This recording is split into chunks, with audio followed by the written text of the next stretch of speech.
বাবার সাথে ঈদগাহ যাওয়া, ভাইয়ের আছে ছোট, ওদের সাথে করে একসাথে ঈদগাহ যাওয়া, সেখানে থেকে নামাজ পড়ে কোলাকুলি করে একসাথে বাসায় ফেরা, তারপরে হচ্ছে গিয়ে আপনার দাদা দাদি নানা নানি অন্য অন্য আত্মীয় সাথে মুরব্বীরা খানা খাওয়া ছিল, সবার সাথে একটা আনন্দ উদযাপনই অন্যরকম ছিল। ইসলামী পাই কিন্তু এখন দেওয়ার পরিমাণটা অনেক বেশি দিতে হয়।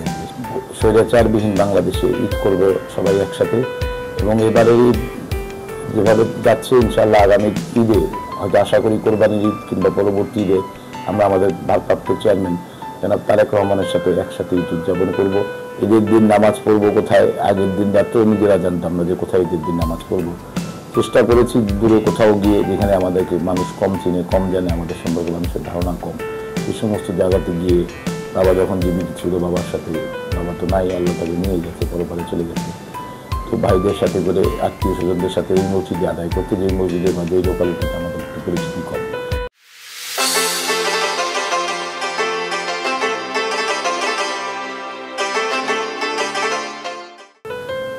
প্রিয় দর্শক, আসসালামু আলাইকুম।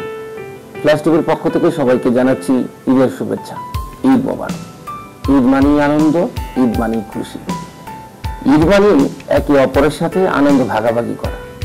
আর এই আনন্দ ভাগাভাগি করার জন্য ফ্ল্যাশ টিভির ঈদ আয়োজন আমার ঈদ। আজকে আমরা আমার ঈদ নিয়ে কথা বলবো ঢাকা মহানগর উত্তর বিএনপি যুগ্ম আহ্বায়ক জনাব গাজী রেজওয়ানুল হোসেন রিয়াজ। আমরা আমার ঈদ নিয়ে রিয়াজ ভাইয়ের এই 15 বছর এবং তার ছোটবেলার দিনগুলো কেমন কেটেছে এই নিয়ে আজকে আমাদের ঈদ আড্ডা আমার ঈদ। ঈদ মোবারক ভাইয়া, কেমন আছেন? আলহামদুলিল্লাহ, বেশ ভালো আছে। ছোটবেলার ঈদ আর এখনকার ঈদের মধ্যে কি আছে কি নেই? ছোটবেলা তো সবার জন্য অনেক আনন্দ এবং বেদনার স্মৃতি সবারই আছে ছোটবেলাতে। ছোটবেলার ঈদগুলি তো অন্যরকম ছিল। তখন তো রাজনীতিক এত পরিমণ্ডল, এত ব্যক্তি ছিল না, ব্যস্ততা ছিল না, নিজের মতো করে পরিবারের লোকজনের সাথে ঈদ করা যেত। এখন তো রাজনীতি করার কারণে বিভিন্ন সামাজিক লোকজন সামাজিক কর্মকাণ্ডের সাথে জড়িত থাকার কারণে এখনকার ঈদগুলো ছোটবেলার ঈদগুলোর থেকে অনেকটা ডিফারেন্ট আর কি। ছোটবেলায় ঈদের নামাজ পড়ার পরে আব্বা আম্মার সাথে কোলাকুলি করা, মানে বাবার সাথে ঈদগাহ যাওয়া, ভাইয়ের আছে ছোট, ওদের সাথে করে একসাথে ঈদগাহ যাওয়া, সেখানে থেকে নামাজ পড়ে কোলাকুলি করে একসাথে বাসায় ফেরা, তারপরে হচ্ছে গিয়ে আপনার দাদা দাদি নানা নানি অন্য অন্য আত্মীয় স্বজন মুরব্বীরা খালা খালুরা ছিল, সবার সাথে একটা আনন্দ উদযাপনই অন্যরকম ছিল। এখন তো পরিস্থিতির সাথে সাথে সবকিছু পাল্টিয়েছে, সময় এবং ব্যস্ততাও বেড়েছে। এখন দেখা গেছে ঈদের নামাজের পরপরই আমরা আমাদের বাবা মার সাথে দেখা করার সময় অনেক সময় পাই, অনেক সময় টাইমিংয়ের কারণে হয়তো হয় না। আমাদের নেতা জিয়াউর রহমানের মাজারে যাই, আমরা কবর জিয়ারত করি, আরফাত রহমান কবর সাহেবের কবরে আমরা যাই, কবরস্থানে গিয়ে ওখানে কবর জিয়ারত করি। রাজনৈতিক কর্মকাণ্ড নেতাকর্মীরা আসে, সবার সাথে ঈদের শুভেচ্ছা বিনিময় করি, এইভাবেই ঈদের দিন কাটে আর কি। ঈদের আগে ছোটবেলা ঈদ সালামি কত বেতন আর এখন কত দিতে হয়? এখন তো আগে তো ছোটবেলায় ঈদ সালামি, তখন তো টাকার মানও অনেক কম ছিল, এখন তো টাকার মান অনেক বেড়েছে, আপনি জানেন। এখন আজকাল মানুষকে 1000 টাকা দিলেও মানুষ ঠিক মতো করতে চায় না। আর আগে দেখা গেছে যে সেটা 100 টাকাতেই, মানে 100 টাকা পেলেই অনেক খুশি হতে হবে। এখন দেখা গেছে 1000 টাকারও সময়ের সাথে সাথে টাকার মূল্যায়ন অবমূল্যায়নের কারণ যেটাই বলেন আপনি, সেই সাথে সাথে এগুলিরও মানে, তবে ভালোবাসার কোনো পরিবর্তন হয়নি। ভালোবাসা আগের জায়গাতেই আছে মানুষের প্রতি। মানুষের যে বড়রা ছোটদেরকে যে ঈদ সালামি দেয়, সেটা অ্যামাউন্ট যাই হোক, সেটার ভালোবাসার জায়গাটা আলাদা কম। এখন তো বড় হয়ে গেছি, এখন আর ওইভাবে হয় না। তাও বাবা নাই, মা আছেন, উনি তো ঈদ সালামি দেনই, অন্য অন্য যারা সিনিয়র আছেন আত্মীয় স্বজন যারা আছেন ওনাকে দেন। এখনো ঈদ সালামি পান? ইসলামী পাই কিন্তু এখন দেওয়ার পরিমাণটাই অনেক বেশি, দিতে হয় অনেক বেশি। যেহেতু আমি নিজেও এখন অনেক বড়, আল্লাহর রহমত, বয়সের কারণে, কারণ আমি নিজেও একটা পরিণত বয়সে এসেছি, এই জন্য ঈদ সালামি পাওয়ার থেকে ঈদ সালামি দিতেই হয় বেশি। ঈদ তো চলে গেল, ঈদের আমেজ এখনো শেষ হয়নি, ঈদের ব্যস্ততা কিভাবে যাচ্ছে? ঈদের আমেজ তো আসলে আমাদের বাংলাদেশের পরিমণ্ডলে মিনিমাম 3-4 দিন ঈদের আমেজ থাকে।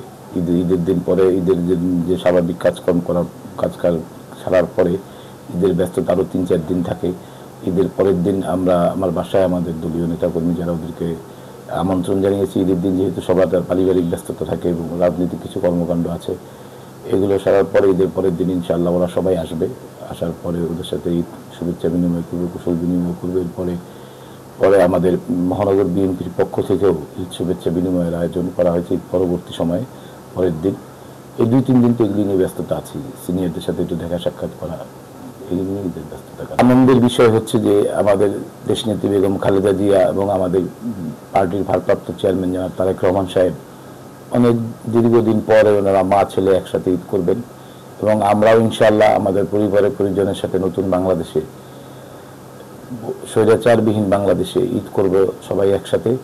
এবং এবারে ঈদ যেভাবে যাচ্ছে ইনশাআল্লাহ আগামী ঈদে হয়তো আশা করি কোরবানির ঈদ কিংবা পরবর্তী ঈদে আমরা আমাদের ভারপ্রাপ্ত চেয়ারম্যান জনাব তারেক রহমানের সাথে একসাথে ঈদ উদযাপন করব।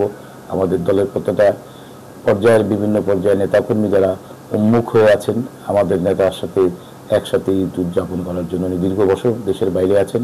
আমরা আশা করছি আগামী ঈদে ওনার সাথে আমরা একসাথে সকলে মিলেমিশে ঈদ উদযাপন করব, ঈদের আনন্দ ভাগাভাগি করে নেব। যেহেতু আপনি একজন রাজনৈতিক কর্মী, আসলে রাজনীতি নিয়ে তো একটু আলোচনা চলেই আসে। জানতে চাচ্ছিলাম যে 15 বছরের ঈদ আর এইবারের নতুন 2025-এর যে ঈদ, অনুভূতিটা কেমন? আলহামদুলিল্লাহ, 15 বছর ঈদ তো ঈদ মানে আনন্দ, কিন্তু ঈদ মানে বেদনারও ছিল। ঈদের দিন নামাজ পড়বো কোথায়, আগের দিন রাত্রেও নিজেরা জানতাম না যে কোথায় ঈদের দিন নামাজ পড়বো। চেষ্টা করেছি দূরে কোথাও গিয়ে, যেখানে আমাদেরকে মানুষ কম চিনে, কম জানে, আমাদের সম্পর্কে মানুষের ধারণা কম, সেই সমস্ত জায়গাতে গিয়ে, বাবা যখন জীবিত ছিল বাবার সাথে, বাবা তো নাই, আল্লাহ তাকে নিয়ে গেছে, পরপারে চলে গেছে, তো ভাইদের সাথে করে আত্মীয় স্বজনদের সাথে ওই মসজিদে আদায় করতে, যে মসজিদে বা যেই লোকালিটিতে আমাদের একটু পরিচিতি কম। তো এখন তো আলহামদুলিল্লাহ সেই পরিবেশ দেশে নাই এখন, আর এখন ইনশাআল্লাহ এবার আগের মতো এলাকার সবাইকে নিয়ে একসাথে ঈদের নামাজ আদায় করবে ঈদগাহ মাঠে। না, ঈদের সময় আপনি জানেন, আপনাদের সাংবাদিক মানুষ, আপনারাও জানেন, আপনারা অনেক কৌশলে অনেক সময় আশ্রয় নেন।